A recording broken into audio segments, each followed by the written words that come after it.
Es ist immer so, wenn so ein historischer Tag ist, wie 100 Jahre Erster Weltkrieg, haben wir alle ein Bedürfnis, Wärme untereinander zu verstrahlen. Oui, nous voulons de la chaleur. Nous voulons de la chaleur parce que le monde tel qu'il est aujourd'hui est souvent un monde froid, un monde très dur. Alors moi, je voudrais vous emmener avec une autre histoire. Je voudrais vous raconter une autre histoire.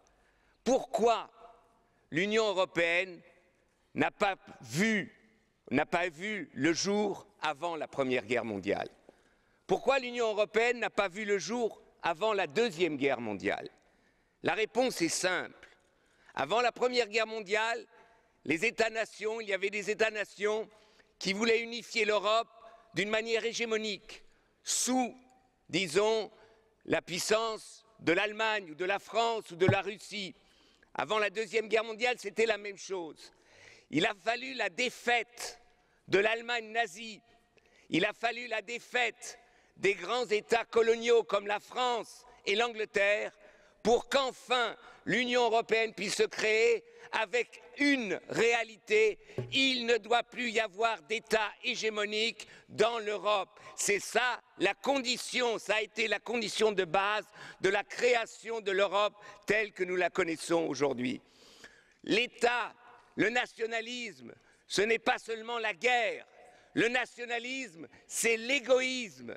L'hégémonisme, c'est l'égoïsme. Et si nous avons une crise politique, peut-être aujourd'hui en Europe, c'est peut-être parce qu'il y a des tendances hégémoniques en Europe.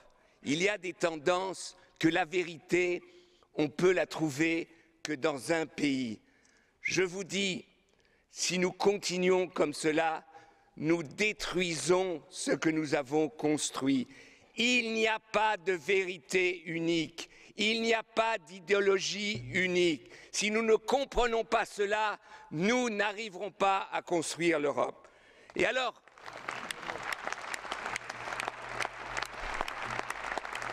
vous savez, chers collègues, je sais, on dit les nationalistes, il y a les eurosceptiques, etc.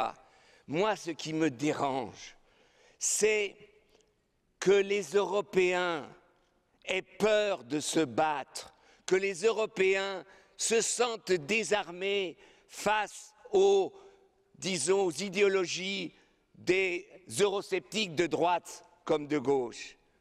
Enfin, j'ai envie de vous dire, relisez Camus. Soyons Sisyphe, soyons heureux en remontant en permanence la boule européenne pour faire avancer l'Europe. Oui, c'est difficile, oui, c'est dur, mais c'est un avenir qui sera meilleur pour nos enfants. N'ayez pas peur de vous affronter les bêtises de l'extrême droite et de l'extrême gauche quand ils parlent de l'Europe. Allez-y franco, allez-y facilement. Moi, je vais vous raconter une histoire. Tout le monde nous dit, mais cette histoire de l'Europe, de la guerre, c'est fini. Écoutez, moi, j'ai fait des centaines de débats dans des écoles. Et dans les écoles, je raconte toujours une histoire, très simple. Je suis né en 1945, le 4 avril. J'ai été conçu par mes parents après, avec la première possibilité biologique, après le débarquement des Alliés en Normandie. Voilà quand j'ai été conçu. Eh bien moi, je vais vous dire, imaginez que le 4 avril, j'arrive sur Terre et je commence à parler et je dis à mes parents, dans 50 ans, il n'y aura plus de frontière entre la France et l'Allemagne. Le Rhin ne sera plus une frontière, mais un fleuve commun. Mes parents auraient dit, on a un problème. Il parle trop tôt et il dit n'importe quoi. Voilà l'histoire européenne. Voilà mon histoire. Et donc, quand on nous dit, mais qu'est-ce qu'on a réussi? Vous l'avez tous dit, on a réussi l'invraisemblable.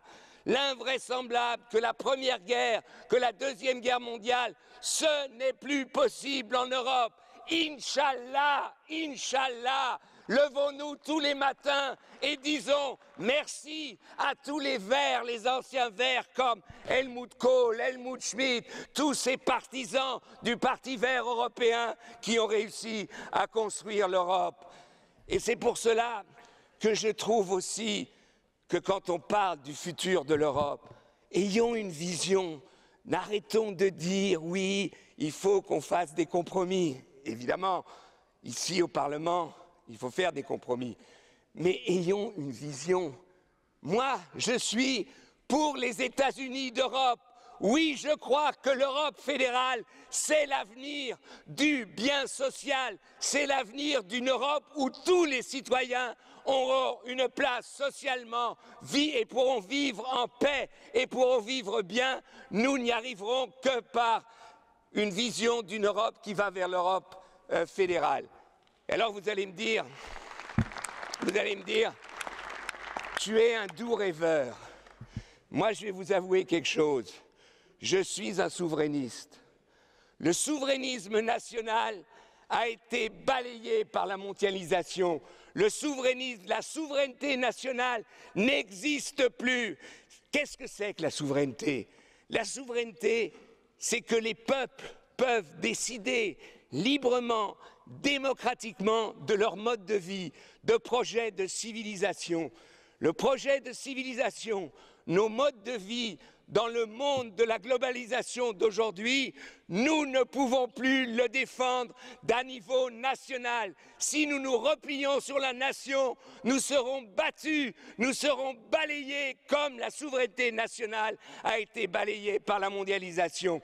Voilà ce qu'il faut dire à ceux qui vendent des mirages du retour à la nation, qui vendent, et je veux leur dire, vous savez, dans 30 ans, plus aucun État membre de l'Union européenne ne fera partie du G8, même pas l'Allemagne. Nicht mal Deutschland. Il faut que les Allemands se mettent ça dans la tête aussi. Le G8, ça sera la Russie, l'Inde, la Chine, ça sera le Mexique, l'Asie. Enfin, il y a des tas de pays, le Brésil, mais la Chine, mais pas nous. À moins qu'il y ait une Europe fédérale. Une Europe fédérale, c'est le contraire d'une Europe centralisée.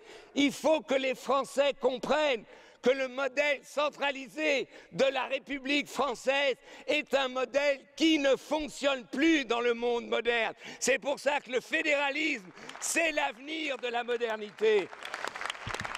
C'est quand même pas tellement difficile à comprendre. Et c'est pour ça que je souhaite, chers collègues, ceux qui seront là dans ce prochain Parlement, ayez plus le sens de l'intérêt commun européen. Ne vous battez pas pour défendre des intérêts nationaux, comme ça a été le cas quand on a débattu, par exemple, de la directive sur les voitures.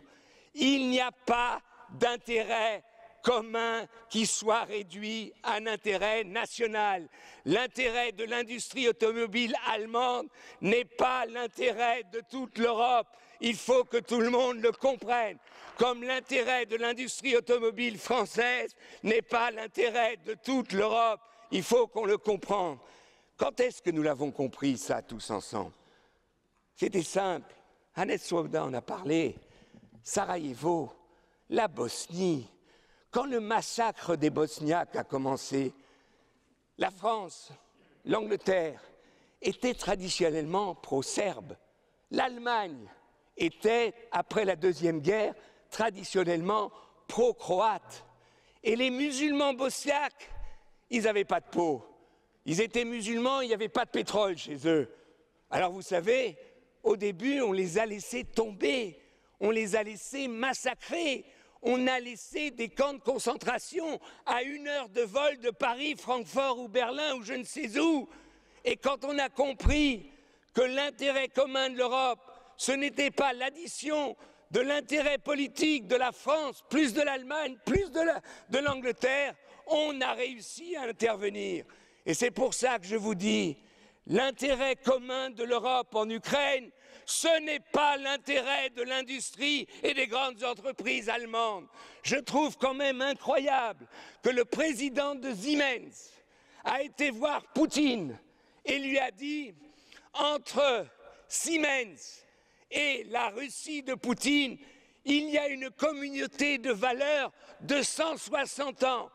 Donc Hitler, au plus Staline, communauté de valeurs commune. Je crois qu'aujourd'hui, en Ukraine, évidemment que ce n'est pas la guerre qui est en jeu. Mais si nous laissons tomber les Ukrainiens, demain nous laisserons tomber d'autres peuples. Donc l'Europe doit dire, l'Ukraine se bat pour la liberté, pour l'Europe, et nous sommes prêts à défendre par tous les moyens, sauf militaires, les Ukrainiens. Sinon, ce n'était pas la peine de construire l'Europe. Merci.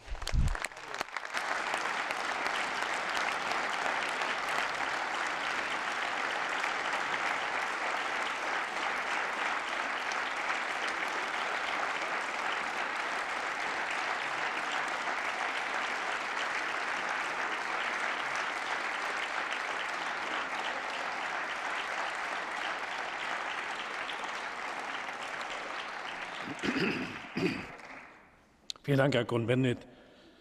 Herr Kollege Cohn-Bendit, es war Ihre letzte Rede in diesem Hause. Sie haben gezeigt, was dem Europäischen Parlament in den nächsten Wahlperioden fehlen wird, heute noch einmal in wirklich ausgeprägter Form. Ich möchte anschließen an das, was Guy Verhofstadt gesagt hat. Es gibt viele in diesem Hause, die sein Gefühl teilen. Es ist ein großes Privileg, Sie zum Freund zu haben. Allerdings, wer Sie zum Freund hat, braucht keine weiteren Feinde. Das ist eine wunderbare Erfahrung, die man mit Ihnen macht. Man kann sich mit Ihnen wunderbar streiten, aber eins zeichnet Sie aus. Der Anspruch, den Sie erheben, dass der Respekt die Grundlage der Demokratie ist, das praktizieren Sie auch persönlich sehr glaubwürdig. Sie waren für viele, für mich zum Beispiel als Junge, ein Referenzpunkt in der Identitätsbildung politischer Art. Ich habe mich dann schließlich nicht für Ihre politische Richtung entschieden, sondern für eine andere. Aber ich weiß, dass es viele in diesem Hause gibt, die eine ähnliche Erfahrung gemacht haben. Sie waren für eine ganze Generation ein Idol. Und Sie waren in jeder Hinsicht für dieses Parlament eine große Bereicherung. Sie werden dem Europäischen Parlament ganz sicher fehlen. Ich glaube, ich sage im Namen aller Kolleginnen und Kollegen alles Gute auf Ihrem weiteren Lebensweg und bleiben Sie, wie Sie sind. Aber wir wissen, Sie werden sich nicht mehr ändern. Vielen Dank.